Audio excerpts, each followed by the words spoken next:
Indu Podcast.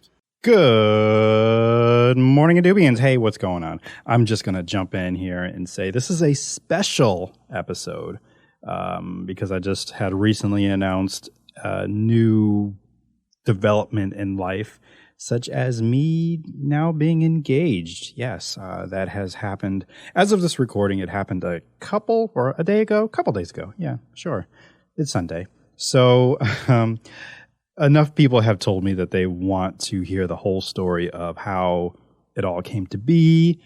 And I figured, you know what? I've got a medium, I've got a platform that I could just come out and tell people so I don't have to keep repeating the story. Not that that's a problem repeating the story, but the fact that I can just lay it on out here and then people can find it as they may, or I can just redirect them. And hey, maybe catch a new or a few more fans to the podcast, which I know has seemingly been on hiatus lately. It's partly because of everything that's been going on, but also just coming home and not really having the, motivation to edit a podcast. Recording it is completely different. So I've got episodes like in the backlog. It's just me editing. As much as I enjoy editing, don't get me wrong, I really do. But it's just with everything going on, I just get home and all I want to do is just eat gummy bears and watch whatever's on YouTube or Netflix or whatever. But enough of that. Just letting you know that there are some podcast episodes coming up, hopefully sooner than later. But this one I needed to put out sooner because I want everybody to know what was going on and tell them the story of basically how I proposed in a pandemic. So just a little backstory. I met my girlfriend Ashley back in August. I'm thinking about it over. I was like, wait a second, she's not my girlfriend anymore. She's my fiance. I feel so adult. Anyway, I met my fiance back in August, and we had since talked about and decided that we do want to get married someday. But she does want to do the traditional thing and be proposed to and have a diamond ring and all that, stuff like that. So we've discussed it. We looked around. She showed me rings that she was interested in and, kind of got the idea. And I shopped around. I talked to my sister, a few other people about, like, how do you like this? Does this look good? And then I finally narrowed down the ring, found it, and I had it been, for a few weeks. And I realized I also didn't like the box that it came in. So I'm like, I got to get a different box. So I went and shopped around and, asked my sister and some other friends, like, how do you like this box? And they're like, I don't really know how I feel about that box. Okay, that was only one person, but still. I was looking around for the box, found it. It's a nice, I'll post pictures somewhere so people can see, what everything looked like. But I, found a pretty nice box. And a lot of the women that I talked to were all like, girls love that kind of thing. And by girls, I do mean women. Women love, those kind of, the details. The details is what it's all about. And I found a nice box to put it in, put the ring in, and then, here's the whole set. And more squealing was involved, like from the friends that saw it. I'm like, ooh, squee. So, I felt like it's like, okay, this is good. Plus, I know my woman, so I know that she would definitely find use and excitement over this little box. And we'll get into that later. So the plan next would be to, now that I acquired the ring and I acquired the box, I had to talk to the parents, which I did do. I did that pretty much a few days before everything happened. And, we had the whole talk, intentions for my daughter and what are your plans for the wedding or the stuff like that. They made me dinner, a delicious salmon dinner, which I, of course, enjoyed. And we had, a good talk about a whole bunch of things, not just Ashley and I, but just life in general and life in these times. And it was a good talk. It really was. And a few good hours, and we kept it all under wraps. And I also laid out the plan. So yes, now lean in close, friends, because I'm going to tell you what the plan would be. The plan, and for the sake of argument, all of this kind of happened the way it was supposed to, but we'll get into that a little bit later too. The plan, mind you, was that backing up a little bit more, sorry. In case you didn't know, Ashley is, she works from home, but she also is the primary caregiver to her grandmother. So she really doesn't leave the house too often. So even the times we would hang out would be mostly at her house. She also has a 4-year-old son, whom I love dearly, whose name is Ken. And he is just a fun, rambunctious, loud, intelligent little boy. So he's also there. So he also has to work according to the plan. So the plan is this. Ashley has no idea that I would be coming because with the virus going around, they're not necessarily on quarantine, but they kind of are. One of the aides that comes during the day, she had been sick. So they were not sick with COVID. Fortunately, we found that out, recently, but she didn't have that, but they were in quarantine, like especially, but they're already especially in quarantine or just trying to distance from everybody because the grandmother, although she's strong, you don't want to chance that. You don't want to risk it, so we limit the contact. Since I work in a hospital, I didn't want to be a risk factor. So I really haven't been around much. So a lot of our communication between Ashley and even Ken, we mostly do video chats, which, they all enjoy. Not the same as being there, but it's something. It's, I haven't seen or read too many stories, but I'm pretty sure there's a lot of people out there who are dating or even children who have parents that live in separate homes that they probably have to do this if they can't, see their kids regularly or see their significant other as often as they'd like. They'd have to rely on these video chat programs. So such is the case with us.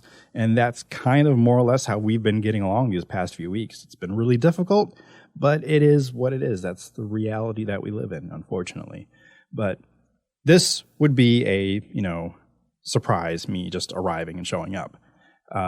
What I also have been doing is ordering them food every so often because it's something I would normally do anyway. It would come like, hey, I brought some chicken wings, or hey, I brought pizza or ordered pizza and showed up by the time I got there or whatever.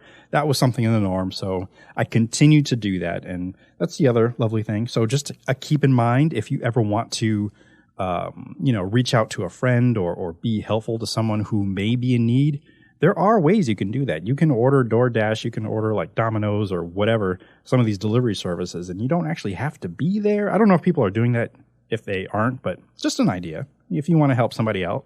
And that maybe they're not even low on cash. Maybe they're just like, I don't know what I'm going to do for dinner. I don't feel like going out.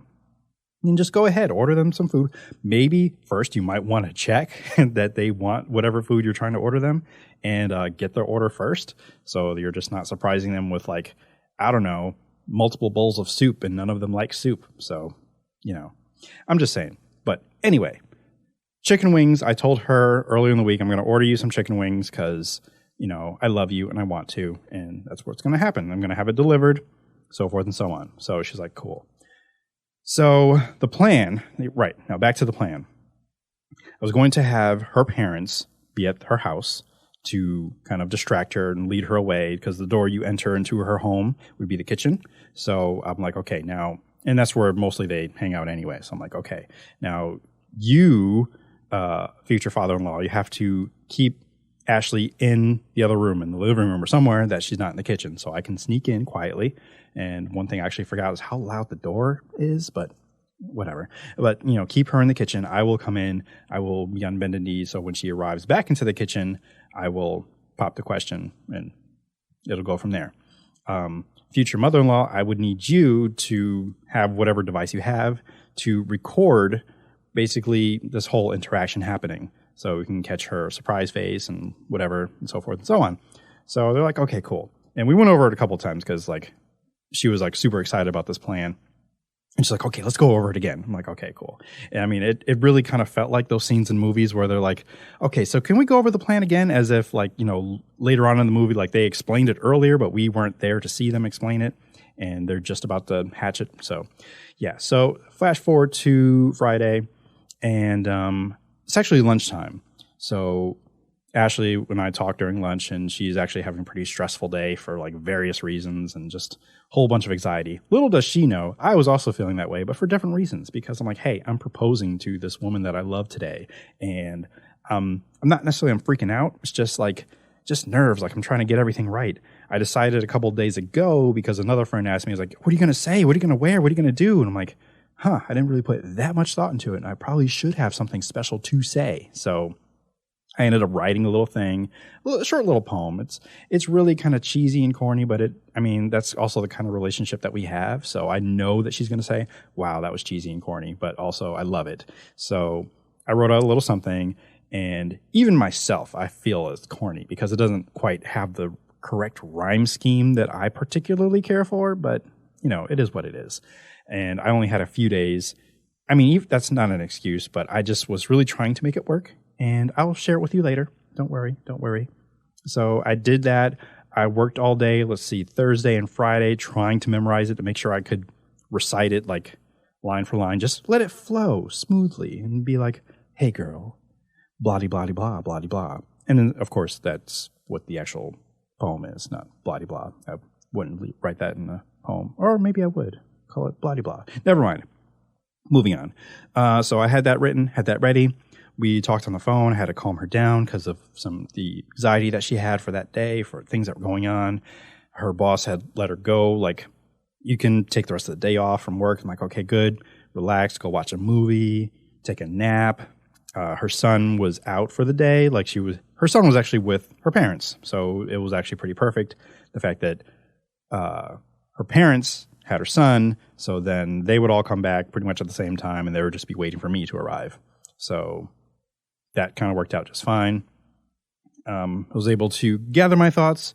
I was still at work, by the way. I went home, changed or showered, and then changed and just got ready.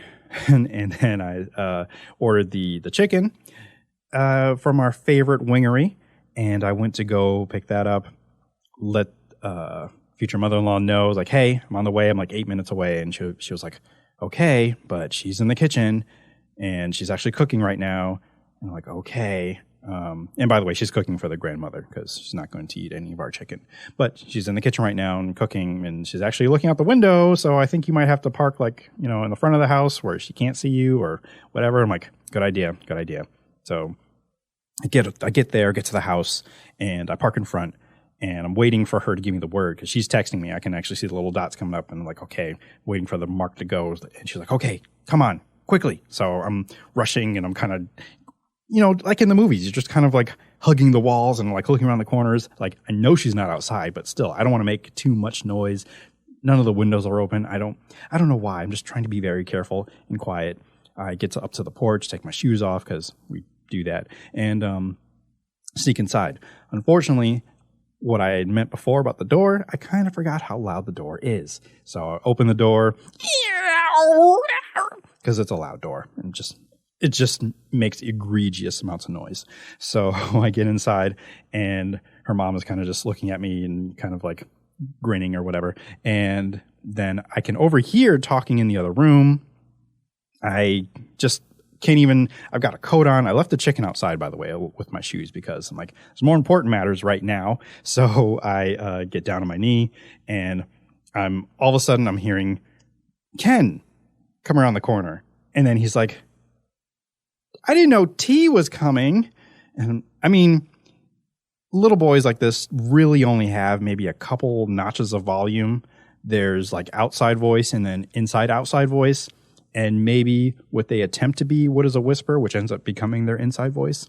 So yeah, it was between outside voice and outside inside voice.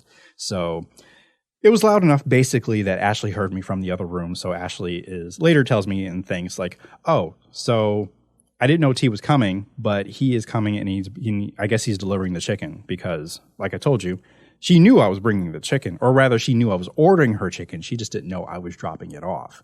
But either way, she comes around the corner, and she sees me on my knee with the ring in hand in the little special box that I bought for her. And then she suddenly is like, oh my God, no, this is not happening. No, it's not happening. And she's freaking out, but also smiling and kind of, just flustered, basically. And I see her flustered. I start to get a little flustered too. And I'm like, well, I don't really say that in my mind. That's what I'm doing. I'm trying to jumpstart the words to the poem that I wrote and memorized, and I'm struggling to get it out. Meanwhile, Ken, who I'm trying to shoo to go like sit quietly in the corner, which I mean, for a 4-year-old is near impossible because he's 4 and he's excited because, mind you, again, he has not seen me in person for a little over a month. So he's pretty excited to see me. And, I mean, yes, it's adorable, but like, dude, there's a moment going on and I need you to just be cool just for a little bit. And so I try to get through my poem, which I will now read to you now. So please hold your judgments, keep them in your pocket, because I don't care. I didn't write it for you. I'm your Mjolnir, you're my snitch. I'll chase sadness from your face. On your left, I'm your Chewie. We're great in the good place. We'll spend together in Wakanda forever. I got you, God's got us. All we gotta do in him is trust. Ashley Nicole Perry, say it's me you will marry. And then, you know, I paused dramatically waiting for her to say something. She just pretty much just still kind of just stunned. And I think either I may have stood up or I didn't really know what to do after that point. But basically we found ourselves like hugging in a loving, deep hug embrace and a couple kisses and smooches. So yes, and a yes was basically said, but I guess more was physical. Meanwhile, her mom, yes, is recording. I do not know exactly how this looks on video or even if I was heard, because while this was happening, Ken was too busy being excited and kind of saying things, yelling things. I don't really know in particular what he said or what was happening. A lot was happening in just these few seconds as I was trying to gather my thoughts and remember these words and say them to her. Her father did come in afterwards and was kind of saying like, maybe I should have held him back a little bit. I'm like, it is what it is. It has happened. The moment, I don't want to say it was ruined or was gone, but that's the only part of the plan that didn't go according to plan. But then again, that was the Ken variable, if you will. But either way, that was still happened. It was still good. She was very excited. She loved the ring. She kept looking at it and examining it. She found it's got like the little Art Deco designs that she likes and sapphires, which she also likes. And just really enjoying it. And her parents congratulated me, both of us. There was lots of hugging. Ken was like, I want love too. Give me love and hugs and kisses. So, we had to give him that too. Ashley just kept trying to hug me by myself, and Ken can never be left out. So, he was just there, very, very, very, very present. But, I get it because he missed me. And there's a sinking feeling in the back of my mind that he maybe possibly thought that I was there for him too, which I was because, it's my new boy. But, later on, after the parents left and gave us more congratulations, Ken wanted to play because he really hasn't had anybody to play with except for his grandparents and his mother. So we tossed around a balloon. But before we did that, Ken came up to me and was like, T, I got a secret. I want to tell you. So, and he couldn't tell me in the room. So I thought we'd go across, the other side of the kitchen, but it wasn't far enough. So we ended up going to the living room. He wanted me to sit down next to him. And then to tell me that basically is like, hey, can you get another one of those things that you put on my mom's finger, and then do that again? And I'm like, okay. Not really understanding why, but other than the fact that maybe he just thought it was a really fun or interesting thing. I later told this to Ashley, and Ashley said, well, basically it's probably because you made his mommy very happy. And with everything that's been going on, the fact that we've been separated for so long, it was a really happy moment. So that's possibly why that he would want me to do that again. So yeah, it was a sweet, tender moment. We later went back to play with this balloon, which he was upset with me for not giving my full undivided attention as I was trying to text other people to let them know what had just happened. Because some people, I had warned them ahead of time, hey, it's going down. I'm doing this today. And then some people, their texts were coming in, or I was like, hey, it happened. I did it. Stuff like that. We did try to take, those kind of pictures where we're like, hey, look at my ring and with my man or whatever. But anytime we tried to take a picture, that's when Ken would jump up and like, ooh, picture time. It got so bad that Ashley tried to take a picture of her hand by herself, just on the table with the ring. And all of a sudden, Ken slapped his hand down too, right on top of her hand. So it's like, well, we're just going to have to wait till he goes to bed. So flash forward, we eat our chicken, and Ken is so involved or so one-track minded that he wants to play that he only eats 2 pieces of chicken, and then was like, T, are you done yet? Can we continue to play? And I'm like, actually, no, we're not done. I have not eaten anything all day because I've been so freaked out about today. So I'm pretty hungry. So I continue to eat more chicken. Eventually he got distracted watching videos on Ashley's phone. We moved on from there to go to bed. Ken was distraught because he knew I would be leaving as soon as he goes to sleep. well, not as soon as he goes to sleep, but he knows if I go to sleep or he goes to sleep, he's going to wake up and I'm not going to be there. So I know, sad, but the reality of these days lately, for now, until, we all move together and live in a big, happy home. So it's time to get him to go to bed, and Ashley brings him to bed to set up a movie for him to watch and whatever. She comes up about 10, 15 minutes, not even that long, just long enough where she comes and says, Ken is crying. Can you go, just sit with him for a little bit.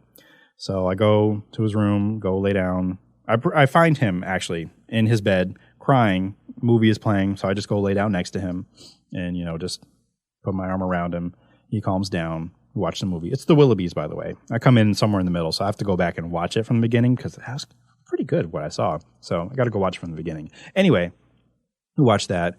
Ashley later joins us. So I've got Ken on one side, Ashley on the other side. And I'm like, wow, to be a fly on the wall to see this adorable family like this, didn't quite see this coming for my life. I mean, I've always wanted something like this, but to actually have it and this is mine, this is my family, this is pretty cool. I like this.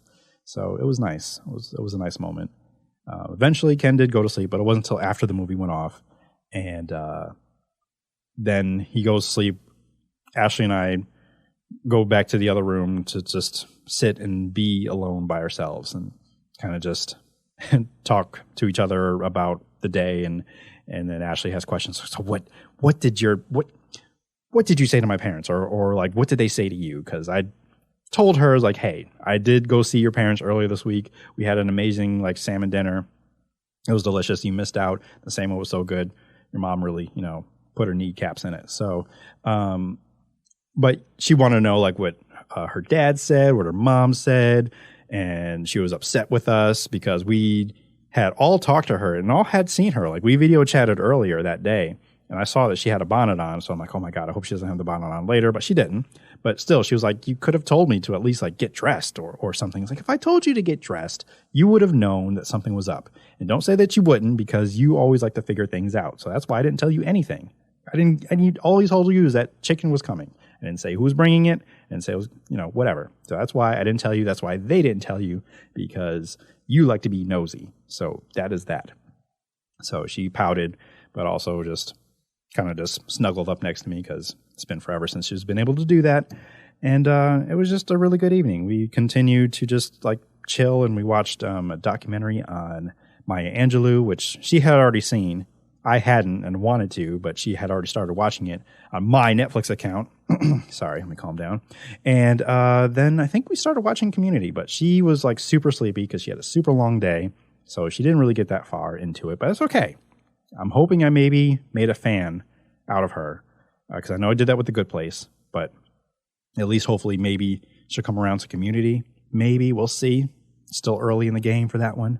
But that is basically what happened, and that's the story.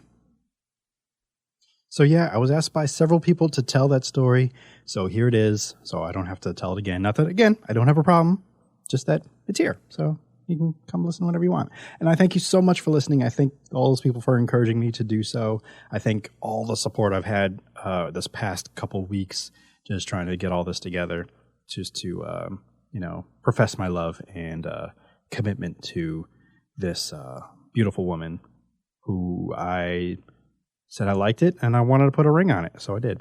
And yeah, I don't know when the wedding will be. I don't know what's going to happen in terms of how in this new reality that we live in, but I'm not too concerned about it. I'm not worried about it.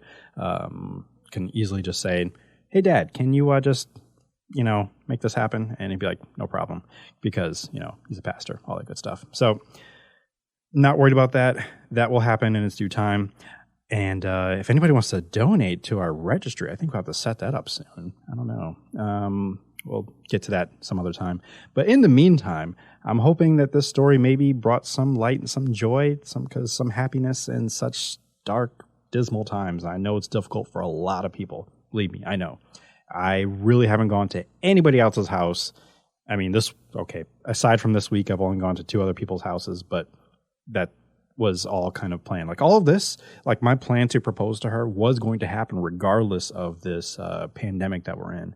I had this planned for a while. So yeah, I really wasn't letting this stopping me, other than the fact that I wasn't regularly seeing her like face to face like I had been. But like I really needed to happen. And I think it just happened to be a good time to do it because, you know, I really needed to see her. And I think she just, yeah, it was just good. It was just good timing. So with that said, I just want to also just thank all the, as they say, the people on the front line, people who work in hospitals, people who deliver food, people who still making this country go, all of those people, essential workers, if you will. Yes, I am considered in that category, but as I tell people, I feel like I'm more of the person who's delivering the ammo to the actual fighters out there. So keep your hopes up. Remember to be kind to people, anyone, everyone, including yourself, because, yeah, please be kind. I don't think there's anything else I need to tell you guys. I don't know. If you're a new listener, check out the other podcast episodes. Normally I have other people I'm talking to. These solo episodes are rare, but in this case, I feel it's warranted because, I just wanted to get it out and let people know some good news. So that's that on that, as they say. And I'm trying to think. I didn't write any notes. Everything was off the top of my head. So I think that is it for now. Continue to follow me on all things at Indube. Look out for the TeePublic store because apparently we're going to be selling masks soon, like face masks and everything. So please continue to stay home. But if you go out, wear your mask. You're probably going to have to keep wearing your mask for several months, despite whatever the federal government may be saying.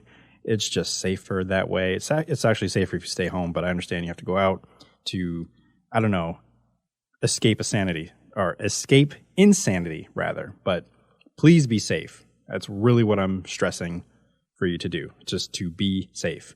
And yeah, because it's really sad. You really have to tell people that. I mean, some common sense things, but whatever. Be safe. Show love, show kindness, and just be good humans, please. And thank you. And that is it.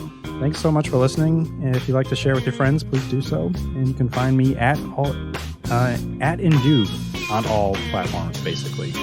And that's it for now. So remember that if the world didn't suck, we'd all fall off.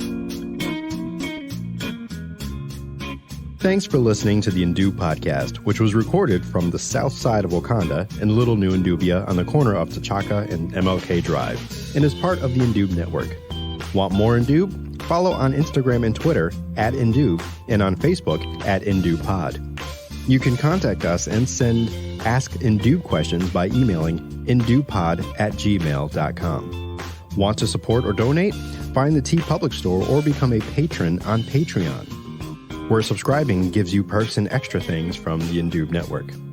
Please subscribe, rate, comment, and share the podcast on Apple Podcasts, Spotify, Google Play, YouTube, Podbean, and wherever else podcasts are found. And of course, visit Indube.com for all of this and much more. Thank you so much for letting us entertain, enlighten, and provide an auditory escape with knowledge and nonsense. Until next time. Use your words, Chief. Good boy. This has been another 3SFX production.